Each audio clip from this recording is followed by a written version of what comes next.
Hola, ¿qué tal? Muy buenas tardes. Mi nombre es Eric Francolino, seminarista de la parroquia de las Tres Aves Marías. En esta ocasión me toca impartirles un tema sobre la Sagrada Escritura, que sería la importancia que tuviera en la catequesis. En este tema vamos a tratar algunos puntos, que es la importancia que tiene la Sagrada Escritura en la catequesis, como acabo de mencionar. También la importancia del catequista, qué importancia tiene el catequista en cómo fomentar la Sagrada Escritura ante los niños, los jóvenes o los adolescentes. También la doctrina cristiana, cómo también influye el catecismo de la Iglesia Católica y la misión del catequista y su tarea. Empezando porque la Sagrada Escritura nos abre los ojos del alma y una luz del Espíritu Santo.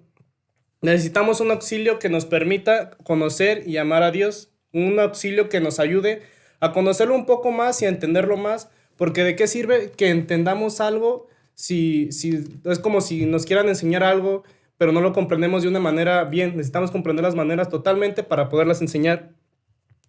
Hay diferentes miradas en la vida que podemos tener, por ejemplo, la de un arquitecto. Es diferente la mirada de un arquitecto a una persona cotidiana que no tiene los estudios de un arquitecto. Por ejemplo, un arquitecto puede ver un edificio y puede decir, no, es que yo viendo el edificio puedo decir que le falla tal y tal cosa, o tiene mal esta cosa, no, pues hizo muy bien esta cosa, pero una persona, por ejemplo, cotidiana que no es arquitecto, al momento de ver esa construcción, ese edificio, lo va a ver como una cosa como cotidiana, o sea, como que, pues yo lo veo bien, tal vez tiene sus fallillos. En este caso, la mirada de la iglesia, de la fe de la iglesia, es la tradición por medio de la escritura. Pero en este caso, la mirada de la tradición tiene una mirada viva, que es guiada por el Espíritu Santo, que al momento de ser guiada por el Espíritu Santo, hace arder a todos los cristianos y a toda la iglesia.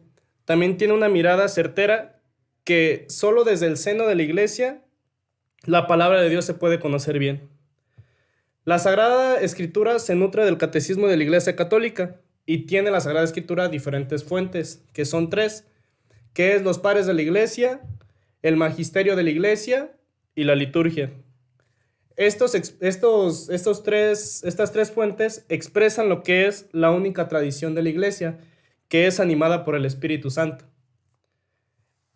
El catecismo de la Iglesia Católica resume los tres fuentes que acabo de decir: el magisterio de la Iglesia, la liturgia y el de los santos padres. Estas fuentes tienen una diferencia notoria en lo que es la Sagrada Escritura, ya que a comparación de los documentos de liturgia, de patrística y de magisterio, tienen un lugar importante en la Sagrada Escritura. Las fuentes testimonian dos acontecimientos que son la Sagrada Escritura y la Sagrada Tradición que acabo de mencionar. Y las fuentes son lo mismo, equivale a lo mismo que son los canales que transmite la tradición apostólica. Y ahorita es donde entramos a la pregunta que nos planteábamos al principio, nada más como para entrar en un contexto de lo que era la Sagrada Escritura. ¿Qué es lo qué tiene de importancia la Sagrada Escritura en la catequesis? Primero que nada, la catequesis y la doctrina es lo mismo. Y a un adolescente, a un joven, a un niño, al momento de hacer la catequesis, se le necesita hacer como que aprenda y comprenda lo que es la doctrina cristiana. Y ahí es donde entra la Sagrada Escritura, porque la fuente principal de la doctrina cristiana es la Sagrada Escritura. La Sagrada Escritura es la alma de la reflexión de fe. Así que si no hay Sagrada Escritura, no hay doctrina. O sea, no hay de dónde estén enlazadas. Si no está la Sagrada Escritura, no hay de dónde enseñar. No hay como ese enlace que se puede cumplir.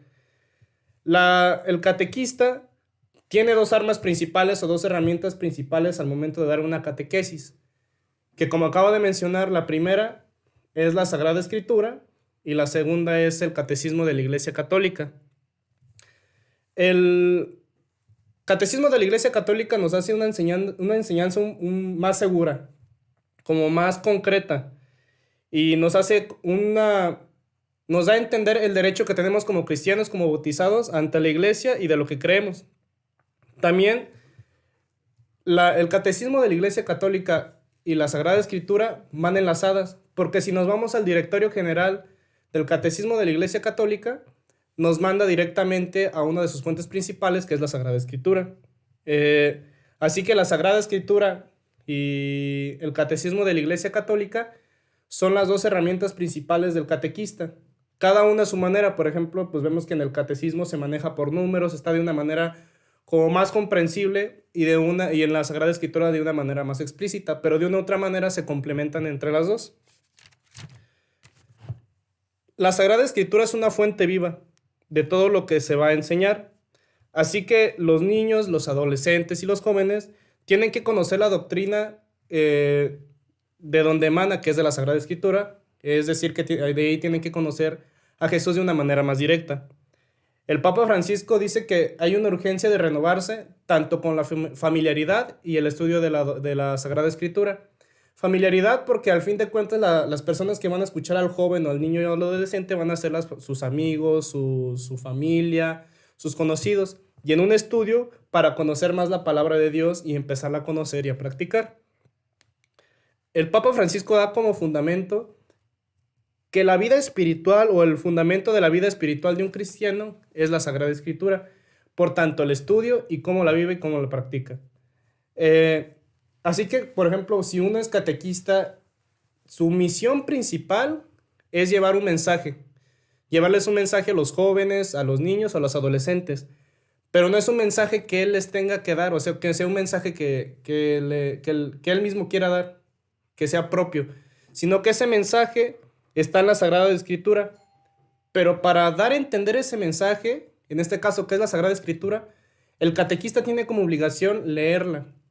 Es, por ejemplo, si uno le dicen, oye, enséñame a jugar fútbol, y tú tal vez conoces más o menos, pero si no entiendes cómo jugar bien fútbol, no vas a saber darle las indicaciones claras y lo único que vas a hacer es que vas a revolver a la otra persona y no le vas a dar a entender bien las cosas.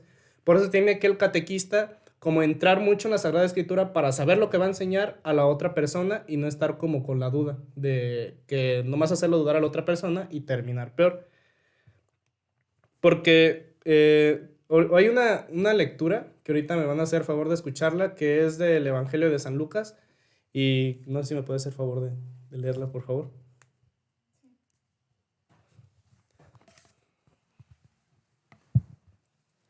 Del Evangelio de San Lucas. Y he aquí que el mismo día 2 de ellos iban a una aldea llamada Emaús, que estaba como a 11 kilómetros de Jerusalén, y conversaban entre sí acerca de todas estas cosas que habían acontecido. Y sucedió que mientras conversaban y discutían, Jesús mismo se acercó y caminaban con ellos, pero sus ojos estaban velados para que no le reconocieran. Y él les dijo: ¿Qué discusiones son estas que tienen entre ustedes mientras están andando? Y ellos se detuvieron con semblante triste. Respondiendo uno de ellos, llamado Cleofás, le dijo: ¿Eres tú el único visitante en Jerusalén que no sabe las cosas que en ella han acontecido en estos días?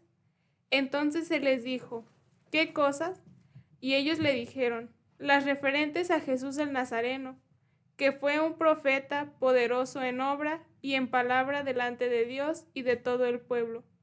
Y como los principales sacerdotes y nuestros gobernantes le entregaron a sentencia de muerte y le crucificaron. Pero nosotros esperábamos que él era el que iba a redimir a Israel. Pero además de todo esto, este es el tercer día desde que estas cosas acontecieron. Y también algunas mujeres de entre nosotros nos asombraron, pues cuando fueron de madrugada al sepulcro y al no hallar su cuerpo, vinieron diciendo que también habían visto una aparición de ángeles que decían que él vivía. Algunos de los que estaban con nosotros fueron al sepulcro y lo hallaron tal como también las mujeres habían dicho, pero a él no le vieron. Entonces Jesús les dijo: Oh insensatos y tardos de corazón, para creer lo que los profetas han dicho.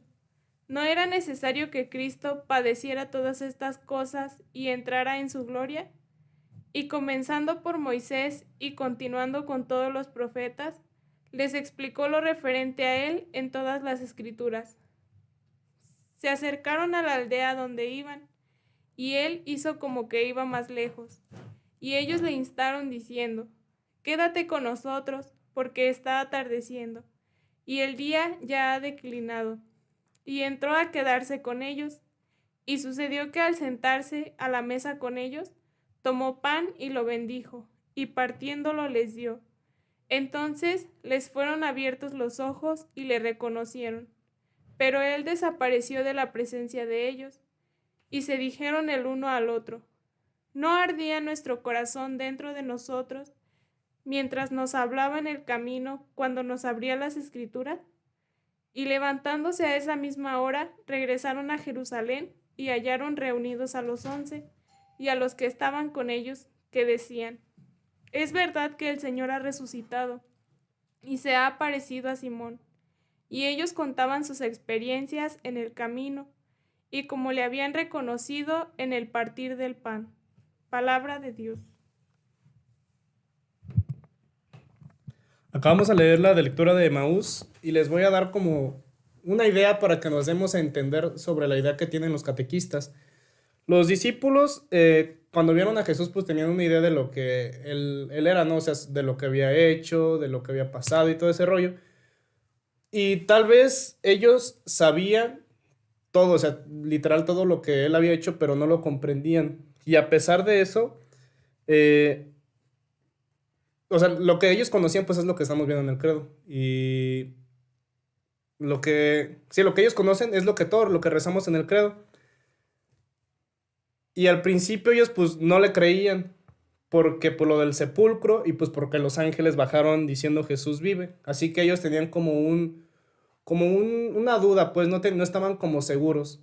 Así que es cuando Jesús les dice que no sean insensatos y tardos de corazón, porque ya ellos se dejan guiar por otras cosas y no por lo que verdaderamente es. Y desde ahí es cuando pues los regaña, les dice que cómo no pueden creer y todo ese rollo. Ellos ven que Él es Jesús, le creen en todo lo que Él ha hecho, todo lo que hizo. Y es cuando Jesús les abre los ojos de la fe y que les pone una misión, que es que vayan a los pueblos. Entonces cuando les abre esos ojos de la fe, es donde ven a Dios y donde Dios está obrando en sus vidas, en los de los demás, o abre los oídos del corazón. Es un oír leve del susurro del Espíritu Santo, que es una voz directa de Dios. Es cuando Jesús se hace pues se hace Jesús filtrado, les empieza a platicar como amigos, les empieza a sacar plática, les empieza a que les saquen como todo el rollo, ¿no? De lo que ellos saben, es cuando los regaña. Y es cuando los manda a evangelizar a todos lados y cuando ven que la alegría del Señor está con él y cuando ya creen totalmente en él y ya no tienen dudas como al principio. Es a donde lo enlazamos con lo que es el catequista, porque el catequista en este caso sería un discípulo, lo enlazamos con lo que es lo que acabamos de leer. Pero en este caso él tiene que dar un testimonio de persona que Dios ha actuado en su vida como en esos ojos de fe. Y también que tenga esos oídos de corazón. Que sea alguien activo. Que sea un discípulo que transmite y que haga esa misión. Que no lo haga como duda como que ellos al principio lo tenían. Que al principio tenían sus dudas, no creían totalmente. Por mucho que supieran de él, no, no estaban seguros de los que ellos no estaban haciendo. Así que tienen que estar seguros, los catequistas tienen que estar seguros de lo que dicen y de lo que practican. La tarea de los catequistas en este caso sería enseñar la doctrina de fe, aproximar a todos los jóvenes, a aproximar a todos los adolescentes, a poner en contacto en la vida con Jesús, tener una relación más íntima con Jesús. Que al principio, pues ellos pueden, que sea como una cadena. Si al principio los discípulos fueron los catequistas, que después se haga una cadena y que después que los que les enseñaron vayan a enseñar a los demás, pero que se vea que no sea de solo de lengua para afuera, que sino también sea con sus acciones. Que eso que el catequista que les llega a transmitir, los llega a transmitir tanto que hasta los jóvenes se puedan llegar a convertir, que vean que, o sea, Dios actúa con la otra persona que también te puede hablar al oído. Entonces la misión del catequista es en tener un contacto con Jesús, que el joven tenga un contacto, una relación fija con Jesús, pero al caso de no ser contrario y al no hacer como bien enseñado lo que el catequista quiere dar a entender, lo único que va a crear al joven, al adolescente niño que tiene enfrente, lo único que le va a hacer es como confundirlo, hacerlo como que es un moralismo, es una ideología, y alejemos el mensaje del mensajero, de que ya no llegue él y que nomás se haya como distanciado de lo que puede hacer. Así que es por eso que se recomienda mucho hacer la lección divina, estar con los jóvenes, estar con la Sagrada Escritura. Muchas veces los jóvenes nomás quieren que se los expliquen, pero es también adentrarse en el catecismo y en la Sagrada Escritura, no como un arma principal, no solo del catequista, sino que también sea algo que a los jóvenes les llame la atención. Porque, por ejemplo, si leemos es lo que dije hace rato, si leemos el catecismo, si queremos como profundizar un poco más, tenemos que ir a la Sagrada Escritura y se va entre ellos dos. Así que fomentar como ese mensaje, que se dé bien y que los jóvenes puedan como transmitir y que reciban ese mensaje, que ese mensaje sí llegue al mensajero. Pues de mi parte sería todo, pues sería un pequeño tema que yo di, que pues me dio gusto compartirles y pues que espero les haya gustado y pues que si son catequistas y todo ese rollo, pues que lleven esa misión, que es que tengan pues, sí, sus jóvenes, que tengan un contacto con Jesús directo y que no se desanimen porque Cristo vive. Muchísimas gracias y que pasen muy buena tarde.